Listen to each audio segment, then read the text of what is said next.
उस टाइम जंगल ही जंगल सी। इत्थे मीलों तक कोई भी आबादी नहीं सी, सिर्फ रुदरपुर एक चौराहे ते एक चाह की दुकान हुंदी सी खाली। पुलिस वाले ने इहनूं आख्या भी तू ट्रैक्टर साइड ते कर दे। इसने चाबी ला के जदों ट्रैक्टर स्टार्ट किया, रेस दित्ती तो उस टाइम इस दे मत्थे दे विच आके बुलेट वजी।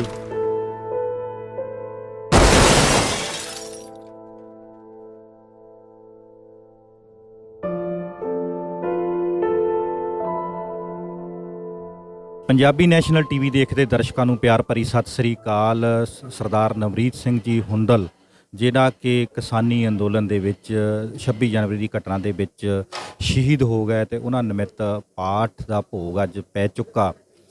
ਹੁਣ ਇਸ ਤੋਂ ਬਾਅਦ ਸਟੇਜ ਦੀ ਕਾਰਵਾਈ ਚੱਲਣੀ ਆ, ਤਕਰੀਰਾਂ ਚੱਲਣਗੀਆਂ, ਗੁਰਬਾਣੀ ਦਾ ਕੀਰਤਨ ਚੱਲੂਗਾ। ਇਸ ਖੇਤਰ ਦੇ ਵਿੱਚ ਪੰਜਾਬੀ ਭਾਈਚਾਰਾ ਜਿਸ ਤਰ੍ਹਾਂ ਬਹੁਤ ਲੰਬੇ ਸਮੇਂ ਤੋਂ ਵਸਿਆ ਹੋਇਆ, ਇਹ ਕਹਿ ਸਕਦੇ ਹਾਂ ਕਿ ਮਿੰਨੀ ਪੰਜਾਬ ਦਾ ਏਰੀਆ ਜਿਹਦੇ ਵਿੱਚ ਤਰਾਈ ਦਾ ਖੇਤਰ ਦੇ ਵਿੱਚ ਪੂਰਾ ਸੰਘਣੀ ਆਬਾਦੀ। ਲੱਗਦਾ ਨਹੀਂ ਇੱਥੇ ਆਣ ਕੇ ਵੀ ਤੁਸੀਂ ਪੰਜਾਬ 'ਚ ਫਿਰਦੇ ਹੋ ਜਾਂ ਕਿਤੇ ਯੂਪੀ ਜਾਂ ਉੱਤਰਾਂਚਲ ਦੇ ਹਿੱਸੇ 'ਚ ਫਿਰਦੇ ਹੋ। ਇਸ ਖਿੱਤੇ ਦੇ ਨਾਲ ਡਿਬਡਬਾ ਫਾਰਮ ਪਿੰਡ ਜਿਹੜਾ ਹੈਗਾ ਆ, 1965 ਦੇ ਵਿੱਚ ਸੰਤ ਗਿਆਨੀ ਗੁਰਬਚਨ ਸਿੰਘ ਜੀ ਖਾਲਸਾ ਪਿੰਡਰਾਂ ਵਾਲੇ ਲਗਭਗ ਜੋ ਟਕਸਾਲ ਦੇ 40 ਸਾਲ ਮੁਖੀ ਰਹੇ, ਉਹ ਇਸ ਖੇਤਰ ਦੇ ਵਿੱਚ 1965 ਦੇ ਕਰੀਬ ਆਣ ਕੇ ਆਪਣਾ ਪਰਿਵਾਰ ਸਮੇਤ ਇੱਥੇ ਵੱਸਦੇ ਆ ਤੇ ਨਾਲ ਹੀ ਪੰਜਾਬੀ ਭਾਈਚਾਰੇ ਦੀ ਸੰਘਣੀ ਆਬਾਦੀ ਅੱਜ ਇੱਥੇ ਦੇਖਣ ਨੂੰ ਮਿਲਦੀ ਆ। ਤੇ ਨਾਲ ਹੀ ਉਹਨਾਂ ਦੇ ਪੋਤਰੇ ਸਰਦਾਰ ਅਮੋਲਕ ਸਿੰਘ ਜੀ ਉਹ ਵੀ ਸਾਡੇ ਨਾਲ ਜੁੜ ਚੁੱਕੇ ਆ। ਉਹਨਾਂ ਨਾਲ ਗੱਲਬਾਤ ਕਰਦੇ ਆ ਕਿ ਇਸ ਏਰੀਏ ਦੇ ਵਿੱਚ ਜਦੋਂ ਉਹ ਆਏ ਸੀ ਤਾਂ ਉਸ ਵੇਲੇ ਕਿੱਦਾਂ ਦਾ ਸੀ ਤੇ ਅੱਜ ਦਾ ਇਹ ਤਰਾਈ ਦਾ ਖੇਤਰ ਜਾਂ ਸਿੱਖ ਸੰਘਣੀ ਆਬਾਦੀ ਵਾਲਾ, ਸਿੱਖ ਬਹੁਲਤਾ ਵਾਲਾ ਖੇਤਰ ਬਣ ਚੁੱਕਾ ਆ।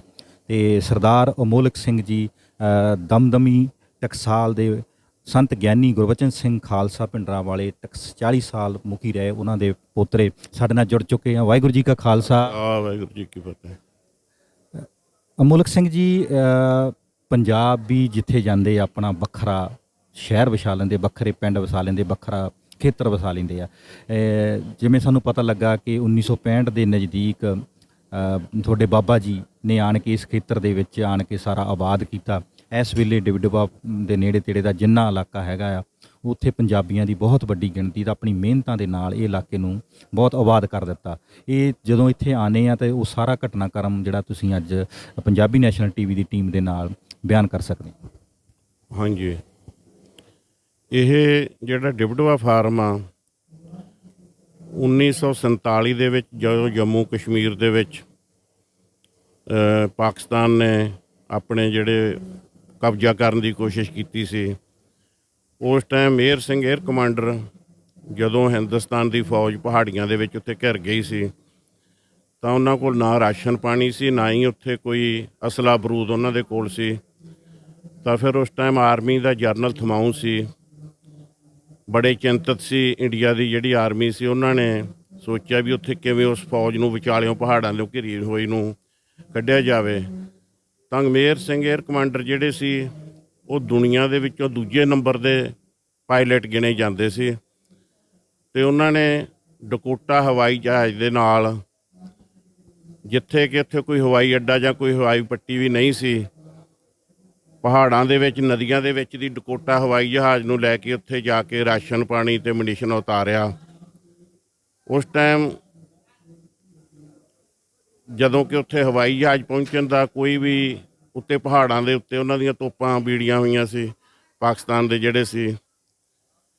ਤਾਂ ਜਿਹੜਾ ਮੇਹਰ ਸਿੰਘ ਏਅਰ ਕਮਾਂਡਰ ਸੀ, ਜਦੋਂ ਉਹਨਾਂ ਦੇ ਪਹੁੰਚਣ ਦੇ ਕਾਰਨ ਉੱਥੇ ਰਾਸ਼ਨ ਪਾਣੀ ਅਤੇ ਰਸ਼ਤ ਪਹੁੰਚ ਗਈ ਤਾਂ ਉਹ ਫੌਜਾਂ ਨੇ ਘੇਰਾ ਤੋੜ ਕੇ ਉੱਥੋਂ ਹਿੰਦੁਸਤਾਨ ਨੂੰ, ਜੋ ਜੰਮੂ ਕਸ਼ਮੀਰ ਸੀ, ਉਸ ਨੂੰ ਆਜ਼ਾਦ ਕਰਵਾਇਆ। 1947 ਦਾ ਏਅਰ ਕਮਾਂਡਰ ਮੇਹਰ ਸਿੰਘ ਨੂੰ ਹੀਰੋ ਉਸ ਟਾਈਮ ਮੰਨਿਆ ਗਿਆ, 1947 ਦੇ ਜੰਮੂ ਕਸ਼ਮੀਰ ਦੇ ਹੀਰੋ। ਸੋ ਜੋ ਤਰੱਕੀ ਸੀ ਉਹ ਸਿੱਖ ਹੋਣ ਕਰਕੇ ਉਸ ਨੂੰ ਹਿੰਦੁਸਤਾਨ ਦੇ ਜਰਨਲਾਂ ਵੱਲੋਂ ਨਹੀਂ ਦਿੱਤੀ ਗਈ। ਸੋ ਫਿਰ ਉਸ ਤੋਂ ਬਾਅਦ ਦੇ ਵਿੱਚ ਮਹਾਰਾਜਾ ਪਟਿਆਲਾ ਨੇ ਉਹਨਾਂ ਨੂੰ ਆਪਦੇ ਨਿੱਜੀ ਪਾਇਲਟ ਰੱਖ ਲਿਆ। ਜਦੋਂ ਰਿਆਸਤਾਂ ਟੁੱਟੀਆਂ, ਦੇਸ਼ ਆਜ਼ਾਦ ਹੋਇਆ, ਤਾਂ ਮਹਾਰਾਜ ਜਿਹੜਾ ਰਾਮਪੁਰ ਨਵਾਬ ਸੀ, ਉਹ ਪਟਿਆਲੇ ਵਾਲੇ ਦਾ ਦੋਸਤ ਸੀ, ਉਸਨੇ ਮੇਹਰ ਸਿੰਘ 에ਅਰ ਕਮਾਂਡਰ ਨੂੰ ਵੀ ਕਿਹਾ, ਮਹਾਰਾਜਾ ਪਟਿਆਲਾ ਨੂੰ ਆਖਿਆ ਕਿ ਰਿਆਸਤਾਂ ਤਾਂ ਹੁਣ ਟੁੱਟ ਗਈਆਂ ਹਨ, ਸੋ ਹੁਣ ਆ ਕੇ ਤੂੰ ਵੀ ਇੱਥੇ ਕੋਈ ਬਹੁਤ ਵੱਡਾ ਮੇਰੇ ਕੋਲ ਜੰਗਲ ਪਿਆ ਹੈ, ਫਾਰਮ ਆਬਾਦ ਕਰ ਲਓ। ਤਾਂ ਮਹਾਰਾਜਾ ਪਟਿਆਲਾ ਦਾ ਉਸ ਟਾਈਮ ਯਾਦਵਿੰਦਰ ਸਿੰਘ ਦਾ ਕਹਿਣਾ ਸੀ ਕਿ ਮੇਰੇ ਕੋਲ ਤਾਂ ਮਹਾਰਾਜ ਦੀ ਬਹੁਤ ਕਿਰਪਾ, ਬਹੁਤ ਜ਼ਿਆਦਾ ਜਾਇਦਾਦ ਪਹਿਲਾਂ ਹੀ ਆ ਮੇਹਰ ਸਿੰਘ 에ਅਰ ਕਮਾਂਡਰ ਜਿਹੜੇ ਨਿੱਜੀ ਪਾਇਲਟ ਸੀ ਉਹਨਾਂ ਨੂੰ ਇਹ ਡਿਬਡਵਾ ਫਾਰਮ ਇਨਾਮ ਵਜੋਂ ਉਹਨਾਂ ਨੇ ਰਾਮਪੁਰ ਨਵਾਬ ਨੇ ਇਹ ਦਿੱਤਾ ਸੀ। ਇਹ ਸਾਡਾ ਜਿਹੜਾ ਫਾਰਮ ਹੈ ਡਿਬਡਵਾ ਫਾਰਮ, ਤਕਰੀਬਨ 2100 ਕਿੱਲੇ ਦਾ ਇਹ ਫਾਰਮ ਆ।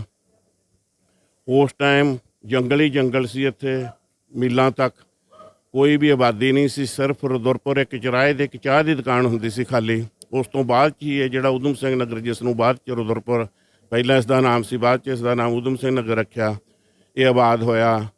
ਫਿਰ ਮੇਹਰ ਸਿੰਘ 에ਅਰ ਕਮਾਂਡਰ ਦੀ ਕਿਸੇ ਹਾਦਸੇ 'ਚ ਮੌਤ ਹੋ ਗਈ ਸੀ। ਸੋ 1965 ਦੇ ਵਿੱਚ ਸਾਡਾ ਜਿਹੜਾ ਪਰਿਵਾਰ ਆ, ਇਹ ਪਰਿਵਾਰ ਸਾਰਾ ਲਾਇਲਪੁਰ ਦੇ ਵਿੱਚ, ਜਦੋਂ ਅਸੀਂ ਮੇਹਰ ਸਿੰਘ 에ਅਰ ਕਮਾਂਡਰ ਦਾ ਪਰਿਵਾਰ ਸੰਤ ਗਿਆਨੀ ਗੁਰਬਚਨ ਸਿੰਘ ਭਿੰਡਰਾਂ ਵਾਲਿਆਂ ਦੇ ਉਸ ਟਾਈਮ ਸੇਵਕ ਸੀਗੇ, ਅਤੇ ਉੱਥੇ ਜਦੋਂ ਸਾਡੇ ਦਾਦਾ ਜੀ ਜਥਾ ਲੈ ਕੇ ਜਾਂਦੇ ਸੀ, ਉੱਥੇ ਪ੍ਰੇਮ ਪਿਆਰ ਉਹਨਾਂ ਦੇ ਨਾਲ ਸੀ। ਫਿਰ ਉਹਨਾਂ ਨੂੰ ਇੱਥੇ ਸਾਨੂੰ ਉਹਨਾਂ ਨੇ ਥੋੜ੍ਹੀ ਜਿਹੀ ਜ਼ਮੀਨ ਦਿੱਤੀ ਮੇਹਰ ਸਿੰਘ 에ਅਰ ਕਮਾਂਡਰ ਨੇ, ਅਤੇ ਅਸੀਂ 1965 ਤੋਂ ਲੈ ਕੇ ਇੱਥੇ ਪਰਿਵਾਰ ਸਮੇਤ ਰਹਿ ਰਹੇ ਹਾਂ।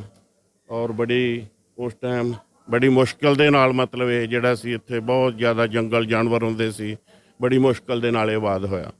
ਇਹ ਜਿਹੜਾ ਹੁਣ ਤਰਾਈ ਦਾ ਖੇਤਰ ਗਿਣਿਆ ਜਾਂਦਾ ਤੇ ਇਹਦੇ ਵਿੱਚ ਮਤਲਬ ਕਿਹੜਾ ਕੀ ਏਰੀਆ ਹੈਗਾ ਜਿਹੜਾ ਕੁਛ ਸ਼ਤਰਾਂਚਲ 'ਚ ਵੀ ਚਲੇ ਗਿਆ, ਹਜੇ ਵੀ ਕੁਛ ਯੂਪੀ ਦਾ ਹਿੱਸਾ ਆ, ਜਿਹੜਾ ਇਸ ਵੇਲੇ ਪੂਰੀ ਆਬਾਦੀ ਜਿਹੜੀ ਪੰਜਾਬੀਆਂ ਦੀ ਆ, ਤੇ ਪੰਜਾਬੀ ਜਿਹੜੇ ਇਸ ਵੇਲੇ ਇਸ ਖੇਤੀ ਦੇ ਕਿੱਤੇ ਨੂੰ ਅੱਗੇ ਲਿਜਾ ਕੇ ਆਪਣਾ ਪੂਰਾ ਇਸ ਵੇਲੇ ਜੀਵਨ ਬਸਰ ਜਿਹੜਾ ਵਧੀਆ ਢੰਗ ਨਾਲ ਕਰ ਰਹੇ ਆ। ਦੇਖੋ ਜੀ, ਇਹ ਜਿਹੜਾ ਊਧਮ ਸਿੰਘ ਨਗਰ ਬਣਾਇਆ ਗਿਆ, ਮਾਇਆਵਤੀ ਉਸ ਟਾਈਮ ਮੁੱਖ ਮੰਤਰੀ ਸੀ ਇੱਥੋਂ ਦੀ, ਉਸਨੇ ਊਧਮ ਸਿੰਘ ਦੇ ਨਾਂ 'ਤੇ ਇਸ ਨਗਰ ਦਾ ਮਤਲਬ ਜਿਹੜਾ ਰੁਦਰਪੁਰ ਸੀ, ਹੁਣ ਊਧਮ ਸਿੰਘ ਨਗਰ ਇੱਕ ਜ਼ਿਲ੍ਹਾ ਬਣਾਤਾ।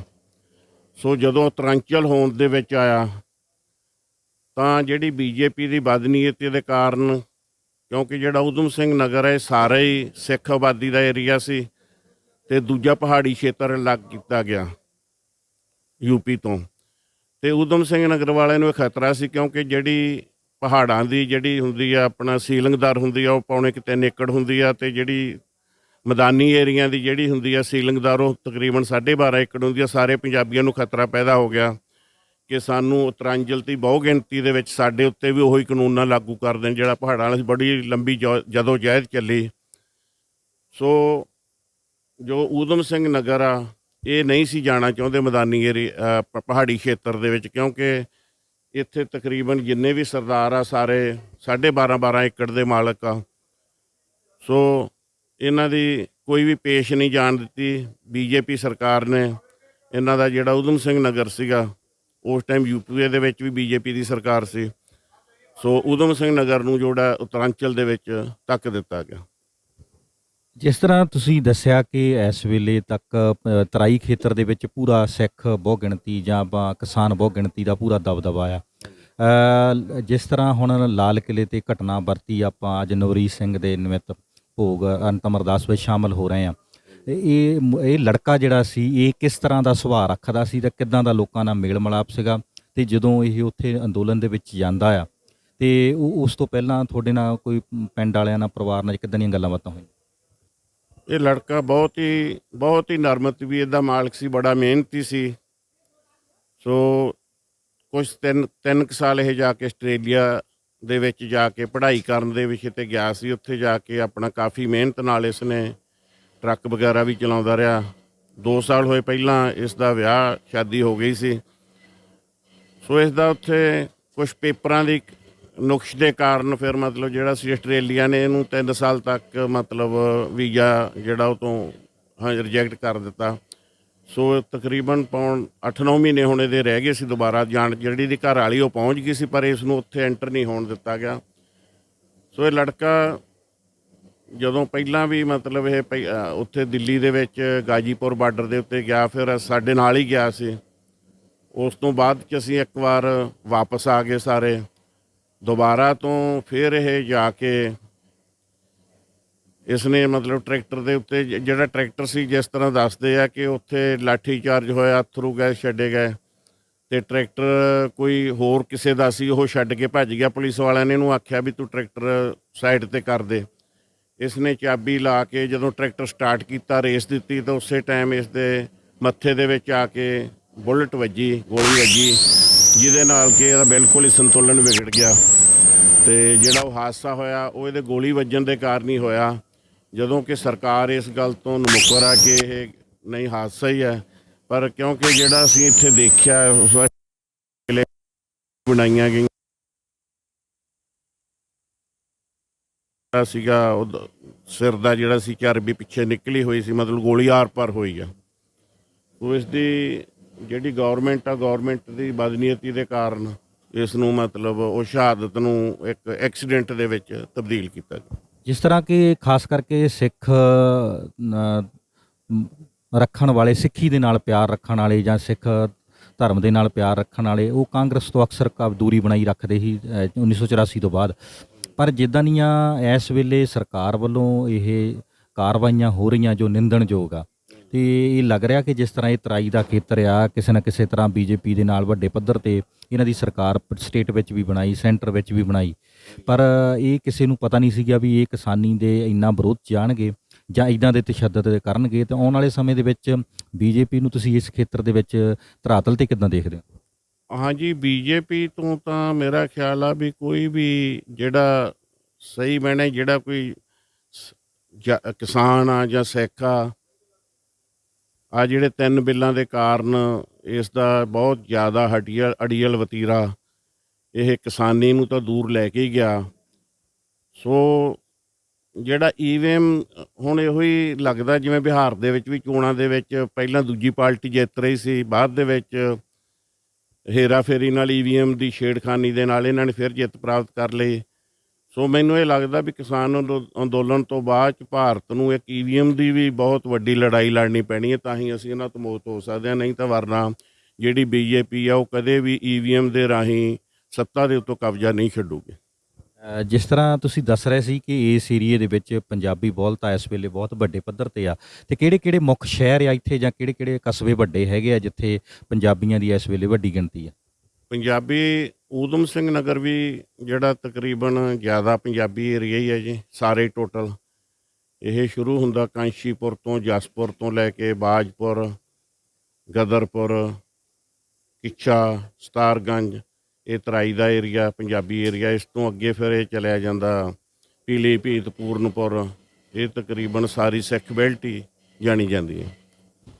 ਇਹ ਸਨ ਸਰਦਾਰ ਅਮੋਲਕ ਸਿੰਘ ਜੀ, ਜਿਹੜੇ ਦਮਦਮੀ ਟਕਸਾਲ ਦੇ ਮੁਖੀ ਰਹੇ 40 ਸਾਲ ਲਈ। ਸੰਤ ਗਿਆਨੀ ਗੁਰਬਚਨ ਸਿੰਘ ਜੀ ਖਾਲਸਾ ਭਿੰਡਰਾਂ ਵਾਲੇ, ਉਹਨਾਂ ਦਾ ਪਰਿਵਾਰ ਇੱਥੇ 1965 ਦੇ ਨੇੜੇ ਤੇੜੇ ਆਣ ਕੇ ਵਸਿਆ, ਤੇ ਅੱਜ ਇਸ ਪਰਿਵਾਰ ਦੇ ਨਾਲ ਉਹ ਵੀ ਦੁੱਖ ਸਾਂਝਾ ਕਰਨ ਆਏ ਸੀ, ਕਿਉਂਕਿ ਇਸ ਨੌਜਵਾਨ ਦੀ ਲਾਲ ਕਿਲੇ ਦੇ ਨਜ਼ਦੀਕ ਪੁਲਿਸ ਤਸ਼ੱਦਦ ਦੇ ਵਿੱਚ ਟਰੈਕਟਰ ਪਲਟਣ ਕਾਰਨ ਉਹਨਾਂ ਨੇ ਇਸ ਪਰਿਵਾਰ ਨੂੰ ਵੀ ਵਿਛੋੜਾ ਦਿੱਤਾ, ਤੇ ਇਹ ਸੰਸਾਰਕ ਤੌਰ 'ਤੇ ਉਹ ਅੱਜ ਸਾਡੇ ਨਾਲ ਨਹੀਂ ਰਹੇ। ਪਰ ਇਹ ਜਿਸ ਤਰ੍ਹਾਂ ਪਰਿਵਾਰ ਦੇ ਨਾਲ ਲੋਕਾਂ ਦੀਆਂ ਭਾਵਨਾਵਾਂ ਜੁੜੀਆਂ ਹੋਈਆਂ, ਤੇ ਲੋਕਾਂ ਦਾ ਇੱਕ ਵਿਸ਼ਵਾਸ ਆ ਕਿ ਗੁਰਬਾਣੀ ਦੀ ਢਾਰਸ ਲੈ ਕੇ ਹੀ ਇਸ ਵੱਡੇ ਸਦਮੇ ਵਿੱਚੋਂ ਉੱਭਰਿਆ ਜਾ ਸਕਦਾ।